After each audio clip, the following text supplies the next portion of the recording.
Welcome back to Loosening Up, the KA-EMDR Podcast. I'm Danielle Ciccone. And I'm Michele Topel. And today I'm delighted to have a conversation with Dr. Dana Girard. She's a licensed clinical psychologist, and she took our on-demand training, I believe, last year, and also did our experiential training and consultation. So she has a lot to share about her experience, and we're delighted to share this conversation with you. Yeah, so we really enjoyed talking with Dana and hope you enjoy the episode. All right. Hi, Dana. Hi. Thanks for Hi. coming on the podcast with us. It's good to see you. Thanks for having me. Thanks for inviting me. I'm happy to be here. So why don't we just start with an introduction? Do you want to tell us a little bit about yourself and your practice and anything you want our listeners to know? Okay. So I am Dr. Dana Girard. I'm a licensed clinical psychologist. I'm licensed in California and Oregon. My practice is online for both Oregon and California, but I'm living in Portland. So my office is in Portland that I can see people in person. I work with people individually and as an adult, so no children, family, couples, things like that. I treat anxiety, depression, trauma, and adjustment disorders with EMDR, EMDR 2.0, ketamine-assisted EMDR therapy. Awesome. Well, Dana, I remember when we first met, you had talked about how you were using psychedelic doses of ketamine-assisted psychotherapy, like the CAP in its more Mhm. classic sort of approach.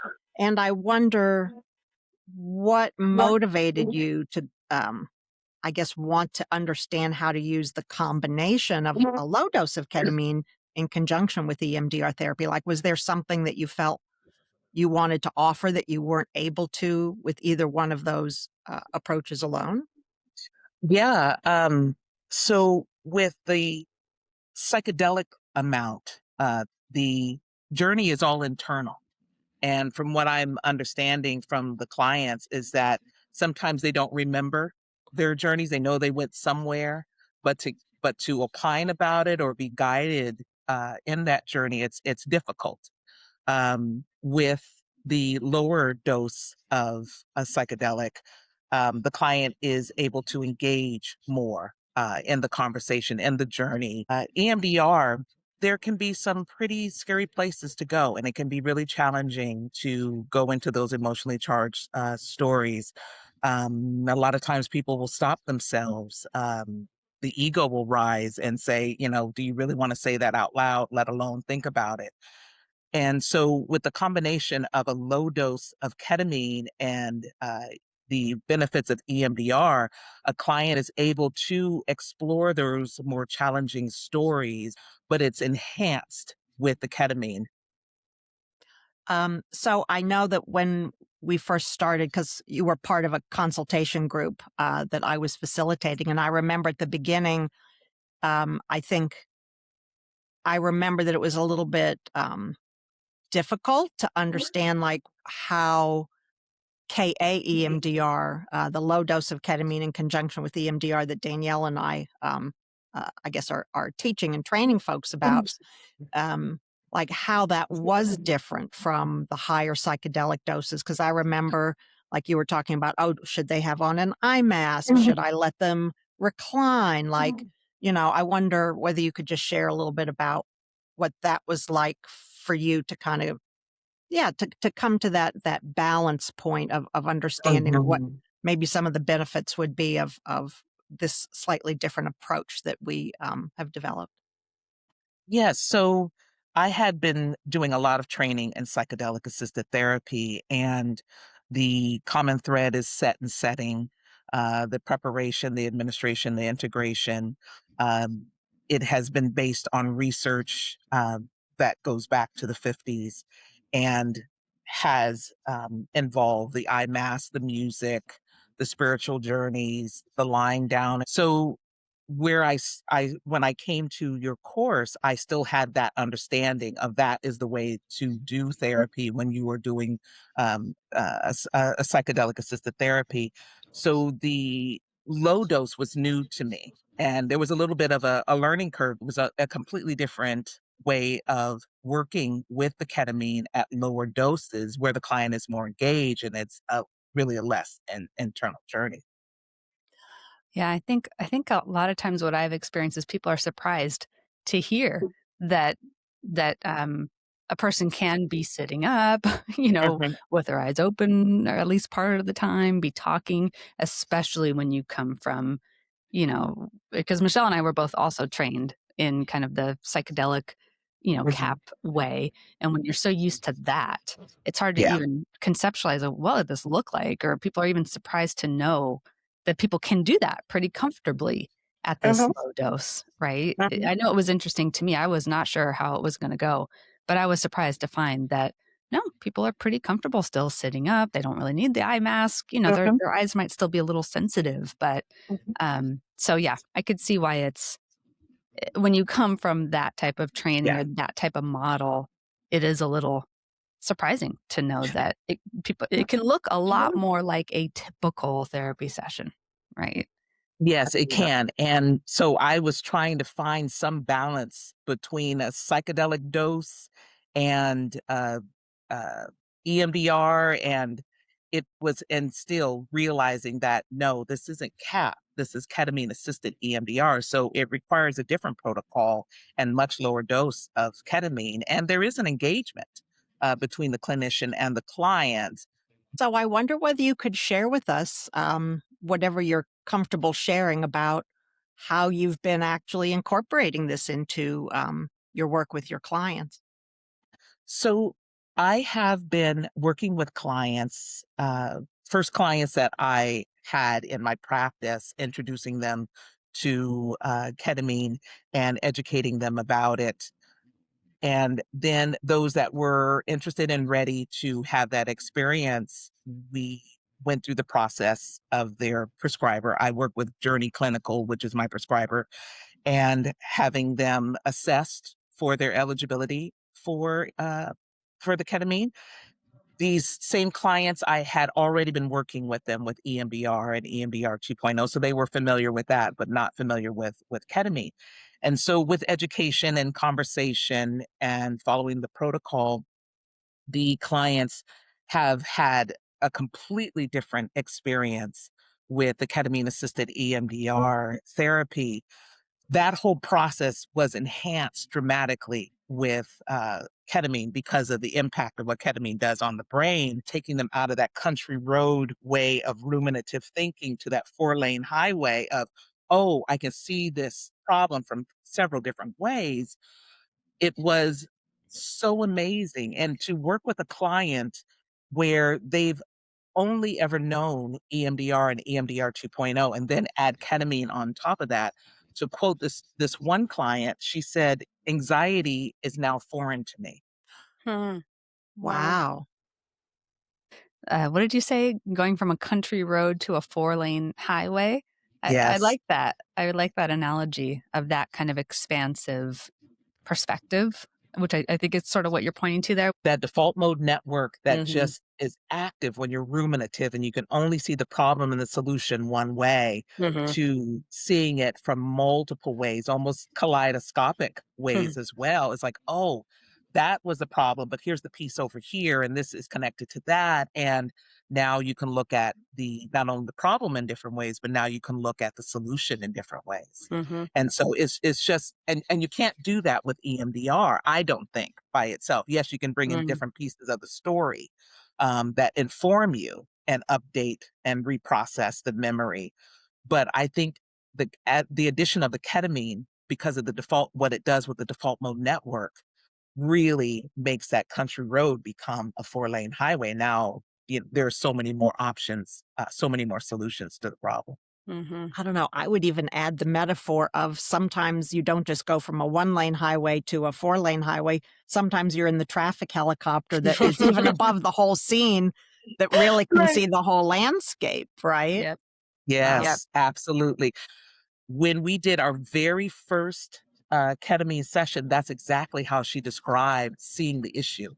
That she said, I can feel it taking me up.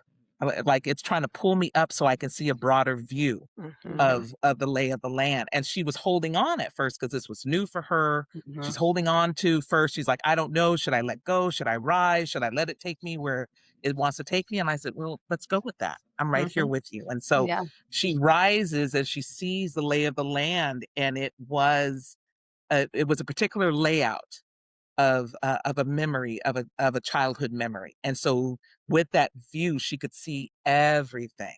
And so it was like, oh, now that Mhm.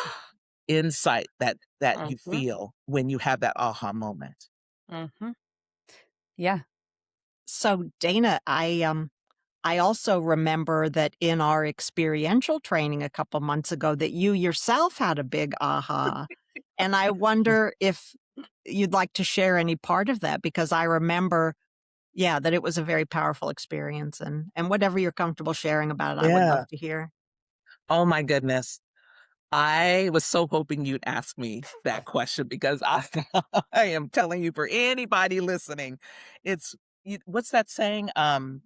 One experience is worth a whole library of books. It truly is. The academics, yes, are needed for your foundational skills, but that's learning from the outside in. Mhm. To have the experiential is learning from the inside out for me. And it truly was that one experience is worth a whole library of books. Mm. So when when I took the ketamine, I wasn't sure if I had an effect. And coming from ketamine assisted psychotherapy, psychedelic assisted therapies, I was still thinking in psychedelic effects. Mhm. And so I thought, well, do I need a booster? And so Michele was like, well, let's see where you are right here. Let's let the medicine do its work and see where it goes. Go with that, so to speak. So I said, okay. And I chose a memory, a childhood memory when I was 12. My father would ask me how my day was. He'd walk me home from school. His parents raised me, and he would walk me home from school to their house, and he would ask me about what I had learned, how was my day, and I would tell him something that I would learn, and he would quiz me on it, a pop quiz right then and there. And if I didn't answer it in the way that he thought was the way I should answer, he'd have this disappointing look on his face, like, you missed that one. My middle name is Monique. So it's like, you missed that one, Monique. Oh, maybe next time. And that look would just be a dagger in my heart. Mhm. And he would ask me to perform for his friends to show how smart I was, which meant, how great he was. And um I would have to make things up, to be a little more impressive. Like, for example, I studied French in high school, and when I told him that, he said he would say a phrase in French that he said it so fast that I couldn't quite make out what he said, and he's like, "Oh, well, I guess you don't know French, huh?" Mm. And it would just be a dagger in the heart. Or to his friends, it was, "Oh, my daughter knows French and Italian and Greek. Say something, Monique." And I'm like,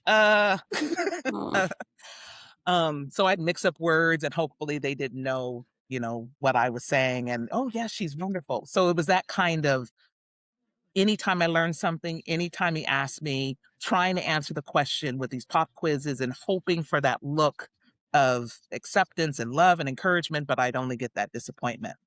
So that was a story that was back there when I was 12. And I thought, okay, well, here's some low-lying fruit that, we can work on. It's not that big of a deal. I know I'm not 12 anymore and who I am. Well, when I took when I took the ketamine at the psycholytic dose, I was leaking from every orifice of my face Mm. when I went back into that story. Mm. And it started with my father. The target memory was my father and me walking towards my grandparents' house, and he's quizzing me, and I see that look. And I get angry. And that was the first time I had noticed, wow, I got angry in that with that memory. And my co-facilitator real play um, uh, clinician was telling, go with that. And, what do you want to say? And the cognitive interweaves that were so powerful. And I looked at my father, and for the first time, I said, you never listen. You never listen. And he has this stunned look on his face as I storm off around the corner to my grandparents' house. And I have to tell you, when I was under the influence of the ketamine, the psycholytic effect, my first thought was, am I performing? Is this real? Am I really feeling something? Wow, this story is, I thought it was just a little ditty that I was sharing. And I thought to myself, well, I'm going to go with it and just see where it goes. And I'm sitting there in my own little home theater watching this memory play out. I go around the corner. I see I walk into my grandparents' house, and my grandmother was very pious, and it was always, what would Jesus do? And I was not about to think about what Jesus was doing. It's like I was angry and I wanted to, to express my anger and not have it suppressed. And so I said no to her. And my grandfather looks at me and I say no to him. And then my father walks in, finally catches up with me, and I say no to him. And then I walk out into the backyard, which was this treasure trove of of things that people had left behind in my grandmother's backyard. And I used to used to read these books that were well above my head, and these workbooks that I loved working on. My grandmother had 14 children. And so they would leave their textbooks behind from high school. And I would spend all summer going through these textbooks. And when I would go back, when I was in school, I had these amazing African-American female teachers that wouldn't give me a pop quiz, but they would challenge me on my ability to accomplish tasks, and would say, here, Dana, here, yeah, try this, try this. That memory came flooding back to me as I see myself walking through my grandparents' house, into the backyard, into the garage to have this experience. Now I'm back at school in elementary school, and I am feeling the love of just learning, just the love of having knowledge, the love of being supported by these teachers. And as I'm having that experience, the next thing that came up was a parable. And the parable is about a young Buddhist monk. So this young Buddhist monk wants to impress this older monk who is reclusive and lives in a cave in a mountain, on a mountain. And he's, known for his wisdom and his practice of Buddhism. And so this young Buddhist monk wants to find him and impress him with what he knows. So he travels and traverses to get to this cave, and he finds this older, wise monk. And in the Japanese tea service, you always pour your guest tea first before you pour yourself. So this young monk sits down and he's just talking, not even paying attention to the tea or the older Buddhist monk. He's just talking, impressing him with what he knows about Buddhism. And so the older Buddhist monk says nothing, but just keeps pouring tea into these little teacups for this younger monk. And the teacup gets filled, it's overflowing, it's on the table, it's on the younger monk's robe, it's on the floor. And that's when the younger monk realizes, oh, hey, you need to stop. My cup is full. And so that's when the older Buddhist monk says, and what do you do about that? He says, well, I got to empty my cup so I can take in more. And the older monk says, exactly. And so I thought, oh, that's so amazing, because in growing up with my father, I felt like, and I was raised to be, something so well, you need to know everything so well. And so it became a nervous tick to have to know everything all the time. When anybody asked me any question, I need to be able to opine. And it was very overwhelming and uncomfortable, and it made it hard for conversations because I'm thinking, how am I coming across? So as I'm seeing this image of the young monk and the older monk, I am realizing that I don't need to know everything. it's okay to know what I know. And if I want to know more, I just empty my cup and I take in more. But I heard myself say to the monk, because now it's no longer a parable. Now I'm in the cave. I'm in the cave with the older monk, and I'm bald and he's bald, and and I'm holding my little cup and I'm saying, but there's so many things I want to know, which is so true. There's so many things I want to know and I want to go in depth about it. And I can hear the older monk tell me, yes, but that would be gulping your tea. What you need to do is sip and savor your tea. And as it goes down, then take in more. And so I'm sitting there just in awe, like, and then I see myself sipping the tea and listening and savoring and sipping my tea and listening and savoring. And when I landed, as I've often heard in the psychedelic-assisted therapy programs, you go on a flight. So our preparation is about the flight instructions. And I really did feel like I was coming back to a landing, even at a low dose. And when I had this landing, where I landed was back in that target memory, that target image of, that memory. I was back in that memory. And my father and I, we had stopped walking from, we weren't walking anymore. That's right. So it started off as a target memory, and then it became an image where we weren't walking anymore to my grandparents' house. We had stopped. It was like a freeze frame.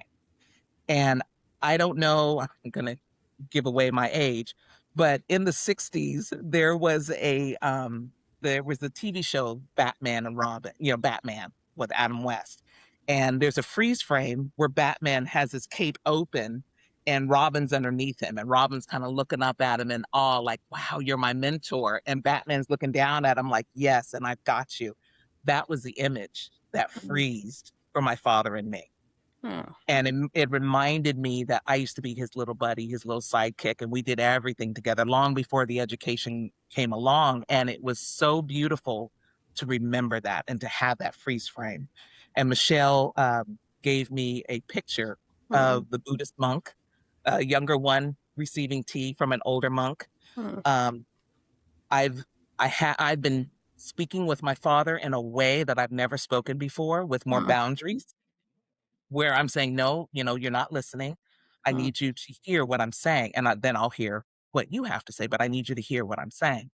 So there's a lot more ease in our conversations. It feels more balanced in our conversation. And I feel like I want to have that healthier conversation and that more healing relationship with him. Wow. Oh, Dana, thank you for sharing all that in such detail. What a beautiful story. Can I also just add one thing? And I don't know whether this feels right to you, but it almost seems like in the way you describe the new relationship with your father, where you say, I need you to pause and listen, that you've become the senior monk. Yes. Well said. Yes. Yes. Wow. I'm just listening to you and wondering if some of the people who are going to listen to this episode might be thinking, this sounds like a psychedelic experience. and I want to say that it can still kind of have those elements, right? Imagery. I mean, you're talking about such rich imagery, and that's not uncommon, even at the low dose. It even happens sometimes with standard EMDR, I've noticed, but you put them together and it can still feel like a journey. Yeah.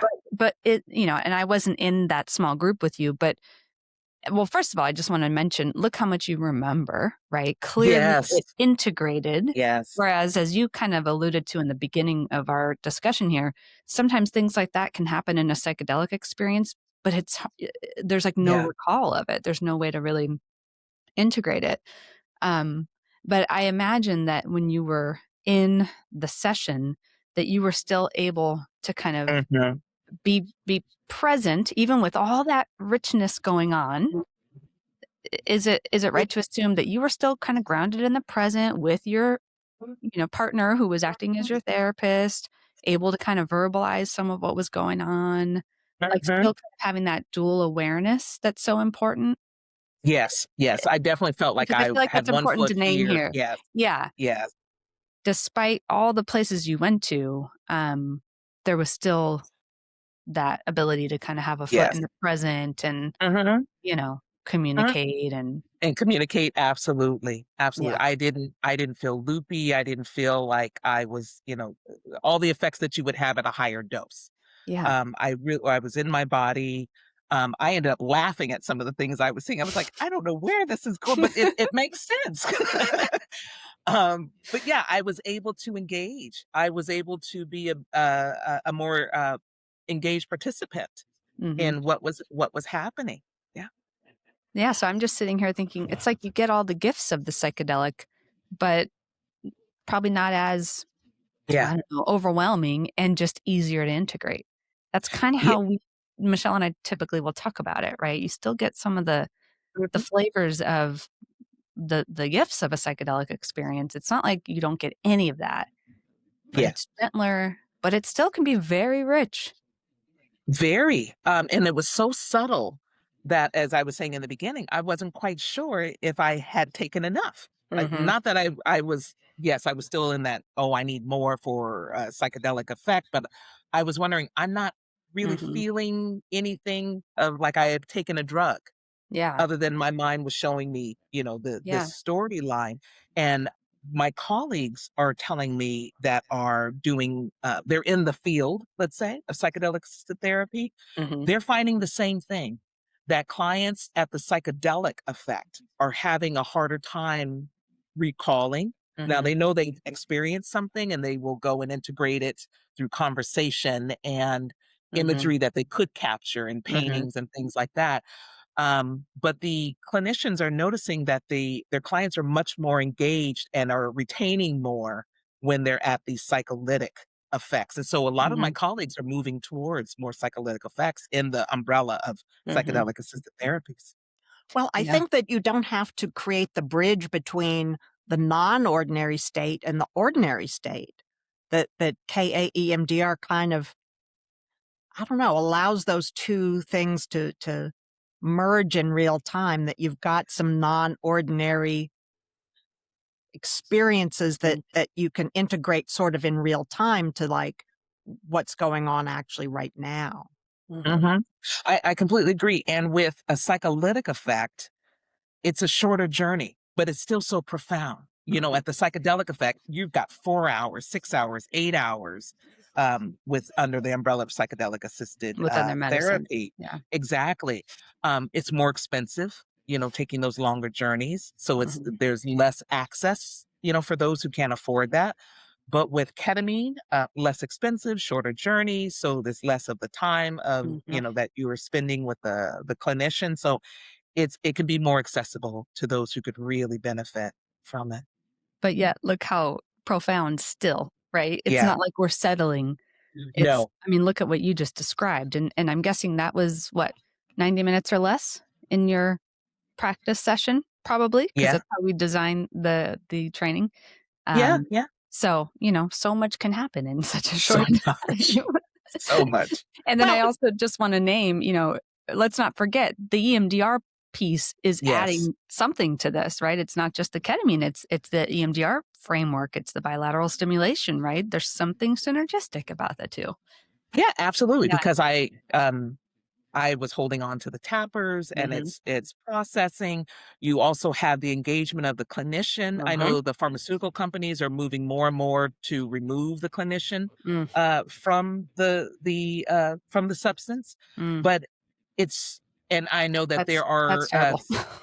right, and I know that there are self-guided journeys that people will take and then check in with their clinician, but I believe that uh, a psycholytic effect with low dose of ketamine with a clinician that is Mhm, trained in EMDR, particularly ketamine assisted EMDR, mhm, is priceless. It's mhm, invaluable because one of the things that I didn't mention that I think was really helpful. Yes, I was talking about it from the ketamine perspective, but the clinician and mm, how she invited me back and invited me to look where I was still feeling places that were emotionally charged that I wasn't even paying attention to until she invited me into my body. And then realizing that, oh yeah, there's still a dagger in my heart. And then to go with that. And then the dagger fell out. And then my heart had armor over it. And then the dagger tried to come back in, but it couldn't make a dent. And so that was also the imagery that I had. And where she was inviting me, and what do you want to say, and to whom, and just it was priceless, invaluable to have that clinician there with the EMDR protocol in her hand. Yeah, that structure, right? Yeah, There's so many beautiful things just about the EMDR protocol, yeah, period. And then you add in the low dose of ketamine, and again, that synergy. And I really appreciate you speaking to the importance of the attuned therapist because, yeah, yes, I think the idea of trying to remove the therapist is crazy. yeah, yeah. So, Well, and I love that every once in a while, well, actually, more often than not in our experiential trainings that we offer now a couple times a month, we will have clinicians have these kinds of personal transformational experiences. And for the most part, these clinicians, like, we've been working on our own stuff usually. I mean, in some Right. cases for decades, like we kind of think that we know where it's going to go.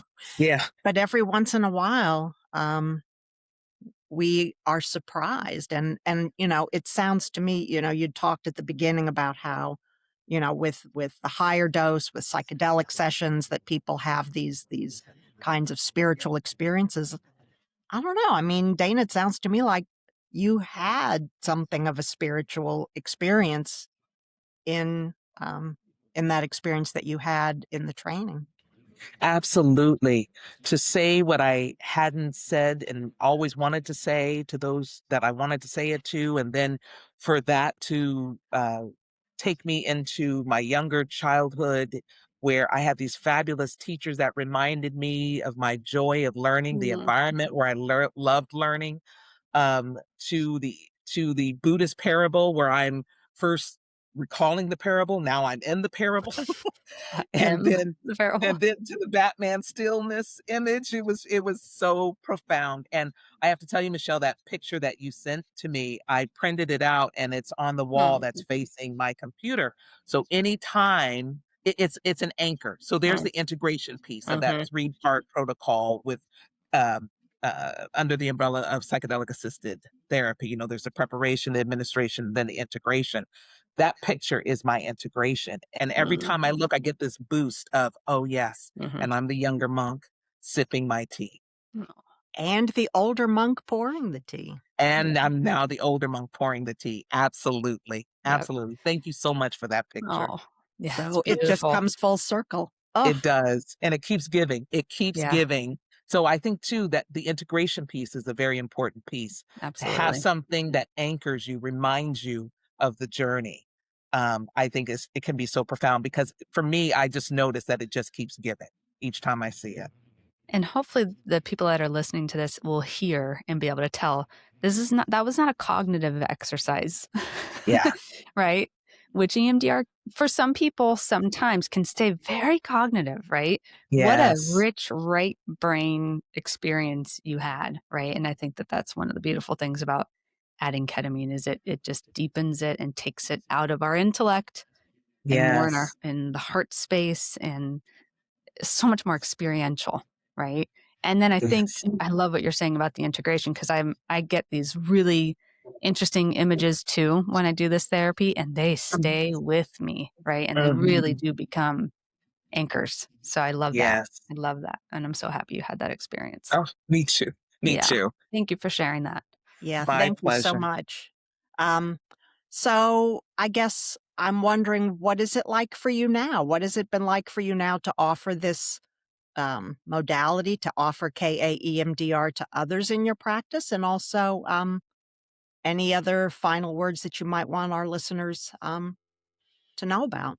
What would Mm, you like to share? yes. So I have had the academic piece, which is wonderful, sets that foundation, but it's a whole other experience to have the experiential. The academic piece, my learning is from the outside in. The experiential, my learning is from the inside out. And it is so profound to have had both experiences. And I really appreciate the program that you have put together. Before having this experiential, I would have educated my clients about it. I would have spoken about it from the research, and it would have been informative. But to have had the experience, I can now stand inside myself, seeing that memory, seeing the anchor of the integrative image, and speak from that place. And I think it's, from a business perspective, it's a much stronger marketing tool. You know, we all don't don't have business courses in our graduate school, so it's sometimes we have to think in those terms. But I'm not trying to sell it, but I sell it because I am talking from the inside out, and just that profound change in that last piece, as I was saying, there was still a dagger in my heart. I was invited to look at that space, and then an armor went over my heart because the dagger had fallen out, to talk from that place, that profound place, that spiritual place, that I felt gifted place. My mind and the medicine went where it needed to go. And I had no idea that I would have such a wonderful gift when I landed. So so I am talking to my clients in a different way. I am educating them with more personal experience without, of course, professionally, not disclosing too much, but I am able to speak to them in a broader way, I think. Also, I feel more confident in having that conversation because it's not just from the research, it's from the inside out as well. I notice that my tone has changed when I'm informing them about ketamine-assisted EMDR. First, it's and I'm the professor and the clinician, and now it's, I've got to tell you about this amazing experience. Oh, I know what you mean. And I think that's so much more connecting. And my parting words would be to take your course. I think it's an amazing course, and I really appreciate the research that you bring and the demonstrations that you have on your recorded webinar. That's how I took the course. I would highly recommend to do the consultation groups because I felt that my skills have been honed with the feedback that I received and the sharing. I would highly recommend doing the experiential so that the clinicians can also have that learning from the inside out, that one experience is worth a whole library of books. And I would say to also to have a prescriber that you trust, because at first it could be a little intimidating. This is new for us. We didn't learn it in graduate school. And so this is new. And so having the support of a consultation group, the training, the experience, prescriber that you feel comfortable with, I think it makes a beautiful package for the clinician to feel more confident in this approach. And when you do, I can't say enough that it is the most beautiful journey I have ever been on. And I am so eager to share this gift with my clients. Wow. Wow. Oh my gosh. Thank you so much, Dana. Could you just maybe add for anybody, any listener or anybody who maybe is looking for KA-EMDR in the places where you're licensed, how can people get a hold of you? Where, if you want to give some, just to plug your practice or anything else that you might want people to know? So I am on your provider directory. And I have my own, I'm also on emdria.org, the EMDR website for provider directories. I also have my own website. It's currently under construction, but it should be done by the end of June. And that is drdanagirard.com. Awesome. Excellent. Oh, well, Dana, this was such a gift, truly, to just hear you with so much heart, right? And really, that's like the place that Michele and I are in. Yes, we teach the research and all the academic stuff, but at least I know for me, and I'm pretty sure Michele would say the same, it is that feeling from the inside out of how passionate you become about it when you've experienced what's possible. So it's so cool to hear you share that. Oh, And thank you so much. I had a sense that my voice probably went up. So it's like, you might want to turn the volume down when you're listening to the podcast, because I got so excited. It's such a wonderful feeling. No, please. That's welcome. We appreciate it. We appreciate it. Yeah. Thank you so much. Thank you for My taking the time pleasure. to share your experience with us and our listeners. Yeah. Oh, thank you for having me. I All right, really Dana. enjoyed it, and I appreciate your invitation. Oh, absolutely. Anytime. We'd love to have you back sometime too. Yes, So yes. stay in touch. Thanks, Dana. Thank you. Take care. You too. Thanks for listening to Loosening Up, the KA-EMDR podcast. If you'd like to learn more, visit www.ketamineassistedemdr.com, where you can find out more about our research, our training programs, and you can also find a KA-EMDR therapist to work with.